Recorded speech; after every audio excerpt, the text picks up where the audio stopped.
अस्सलाम वालेकुम, मेरा नाम फ़ारूक अकबर है।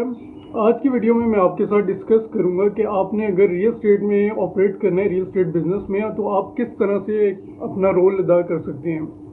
आपके पास दो रोल होते हैं मेन रियल एस्टेट में। एक तो ये हो सकता है कि आप as a real estate agent operate करें, और दूसरा ये हो सकता है कि आप एज एन इन्वेस्टर ऑपरेट करें।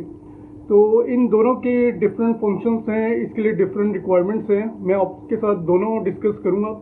लेकिन आज का जो टॉपिक है वो ये है कि अगर आप as a real estate agent इस फील्ड में आते हैं तो आपने किन चीज़ों का ख्याल रखना है। और बहुत ही इम्पोर्टेंट चीज़ें होती हैं जिनको लोग मद्देनज़र नहीं रखते, और at the end of the day वो दिल हार जाते हैं या वो बिज़नेस से स्विच कर जाते हैं, किसी और बिज़नेस में चले जाते हैं।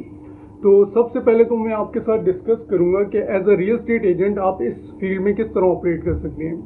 नंबर वन इज़ कि आप एज कोई अगर रियल एस्टेट एजेंट ऑपरेट करना चाह रहे हैं तो आप कोई अच्छी रियल एस्टेट एजेंसी ज्वाइन कर सकते हैं। अच्छी एजेंसी सर्च आउट कर लें, उसमें आप अप्लाई करें, और अगर आप ज्वाइन कर लेते हैं तो उसमें as a real estate agent आप ऑपरेट कर सकते हैं।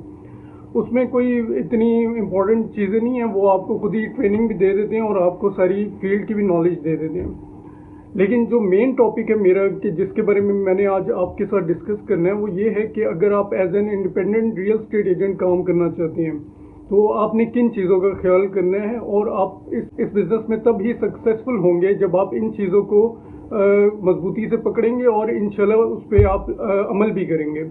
तो पहली चीज़ तो ये है कि अगर आप as a real estate agent इस बिज़नेस में आना चाह रहे हैं तो सबसे पहले आपके पास एटलीस्ट 6 मंथ्स का फाइनेंशियल बैकअप होना चाहिए। ये मैं इसलिए कह रहा हूँ क्योंकि ये ऐसा बिजनेस है जिसमें फ्रॉम द डे वन आपके पास ऐसा नहीं होगा कि आपके पास अर्निंग आनी शुरू हो जाएगी और आपका जो है कोई भी मसला नहीं होगा। जैसे आपका एज अ स्टोर अगर आप कोई चला रहे हो उसमें तो आपकी डेली अर्निंग हो रही होती है। लेकिन रियल एस्टेट का बिजनेस ऐसा है कि जिसमें हो सकता है कि डे फर्स्ट पे भी आपकी कोई डील हो जाए, आप फाइनेंशियली आपको काफ़ी बेनिफिट भी हो, लेकिन मोस्टली ऐसा होता नहीं है। एटलीस्ट आपने ये माइंड में रखना है कि 6 मंथ्स जो हैं आपको लगेंगे आपकी अपनी फर्स्ट डील क्लोज करने में। तो इसलिए जो पहली मेरी एडवाइस है वो ये है कि आपके पास एटलीस्ट 6 मंथ्स का फाइनेंशियल बैकअप होना चाहिए, और वो फाइनेंशियल बैकअप आप खुद डिसाइड करेंगे। अगर आपकी मंथली एक्सपेंडिचर है वो है आपका 50,000, तो आप 6 मंथ्स के साथ उसको मल्टीप्लाई कर दें, 3 लाख का आपके पास बैकअप होना चाहिए। क्योंकि अगर जब आप इस फील्ड में ऑपरेट करेंगे तो हो सकता है कि आपकी डील्स ना हो, 2 महीने गुजर जाएं, 3 महीने गुजर जाएं, 6 महीने गुजर जाएं, तो आपने परेशान नहीं होना इस फील्ड में।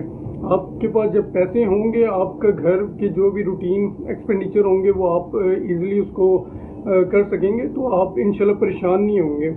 और इस बिज़नेस में आप इंशाल्लाह आपकी डील भी होंगी और आप सक्सेसफुल भी होंगे। जो सेकंड पॉइंट है अगर आप इस बिज़नेस में आते हैं वो ये है कि आपको इस फील्ड का नॉलेज होना बहुत ज़रूरी है। और एक तो इस फील्ड का नॉलेज होना, दूसरा उस मार्केट का नॉलेज होना जहाँ पे आप ऑपरेट करेंगे। सबसे पहले तो आपने डिसाइड कर लेना है कि आप किस मार्केट में जाना चाह रहे हैं। जैसे हम CDA सेक्टर I-14 में हैं, तो आपने अपनी एक मार्केट सेलेक्ट करनी है और उससे रिलेटेड आपने वर्किंग शुरू कर देनी है, और आपने लोगों से मिलना है। आपको पता होना चाहिए प्लॉट्स की क्या प्राइसेस हैं, घरों की क्या प्राइसेस हैं, यहाँ पे एमिनिटीज़ कौन सी अवेलेबल हैं और किस तरह फंक्शन किया जाता है। यानी कि आपको हर चीज़ का A to Z नॉलेज होना चाहिए। Knowledge of market is very important, क्योंकि इसी के बेस पे लोग आप पे ट्रस्ट भी करेंगे और आपके साथ आगे चलेंगे भी इंशाल्लाह। जो थर्ड इसमें मेन चीज़ है रियल एस्टेट बिजनेस में वो ये है कि आप अपने बिजनेस को ग्रो करने के लिए कौन से मार्केटिंग टूल्स यूज़ करते हैं। अब जब भी कोई नया बंदा इस बिज़नेस में आता है वो सिर्फ ये कहता है कि न्यूज़पेपर में, अखबार में आपने एक ऐड दे दिया और वो बैठ जाता है आराम से कि अब खुद ही क्लाइंट्स आएंगे और उसका बिज़नेस चल पड़ेगा। At the end of the day उसके पास हार्डली कोई आता है, क्योंकि आज का जो दौर है वो ऐसा है कि सोशल मीडिया का दौर है। आपने अगर किसी सिर्फ एक टूल पे रिलाई किया तो मेरे ख्याल से आप सक्सेसफुल नहीं होंगे।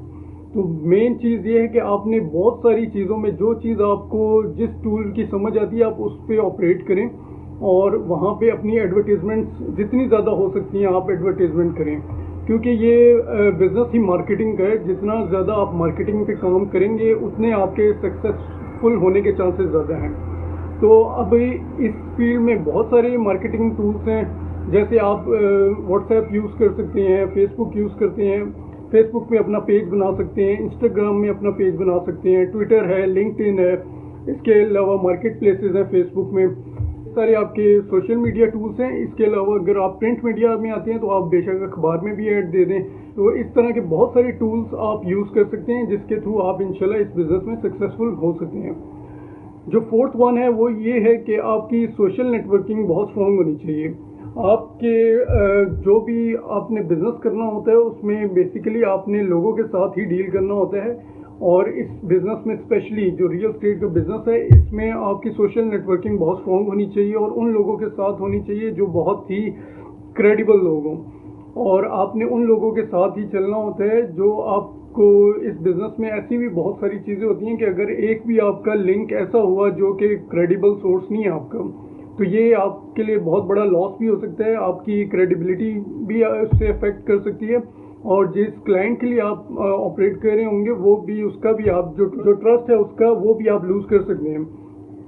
तो इसी वजह से बहुत ही ज़रूरी है कि आपने अपनी एक तो नेटवर्किंग बहुत स्ट्रॉन्ग रखनी है और दूसरा अच्छे लोगों के साथ आपने ऑपरेट करना है। फिफ्थ मेन इंपॉर्टेंट पॉइंट है वो ये है कि आपने जब इस रियल एस्टेट बिज़नेस में आना है तो आप में पेशेंस होना चाहिए, आपको इस बिज़नेस में कंसिस्टेंट रहना पड़ेगा और आपके अंदर हौसला भी होना चाहिए, क्योंकि जैसे मैंने आपको फर्स्ट पॉइंट में बताया था कि आपके पास फाइनेंशियल बैकअप होना चाहिए।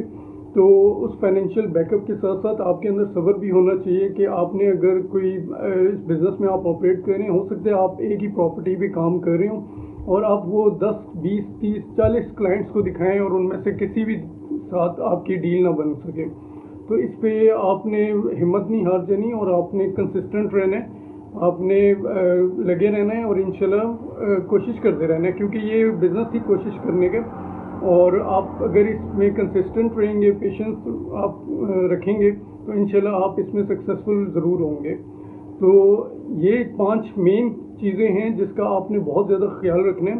आप अगर रियल एस्टेट बिज़नेस में आ रहे हैं तो इन्हीं चीज़ों पे मोस्टली ये बिज़नेस रिलाई कर रहा होता है। इसके अलावा भी बहुत सारी चीज़ें हैं जो कि मैं अपनी आने वाली वीडियोज़ में आपके साथ इंशाल्लाह डिस्कस करूँगा, लेकिन मैंने समझा कि ये मोस्ट इम्पॉर्टेंट पॉइंट्स जो हैं उनसे रिलेटेड आपके साथ डिस्कस किए जाए और आपको बताया जाए कि अगर आप इस बिज़नेस में आना चाह रहे हैं तो आपने कौन सी चीज़ों का ख्याल रखना है। तो अगर आपका कोई भी क्वेश्चन होता है जो मैंने आज आपके साथ चीज़ें डिस्कस की हैं, या आप कोई एडिशनल अपनी किसी चीज़ से रिलेटेड आप डिस्कस करना चाहते हैं, तो आप कमेंट्स में मेरे से पूछ सकते हैं, सवाल कर सकते हैं। अंटिल नेक्स्ट वीडियो अपना रखिएगा बहुत ही ज़्यादा ख्याल। अल्लाह हाफिज़। पाकिस्तान जिंदाबाद।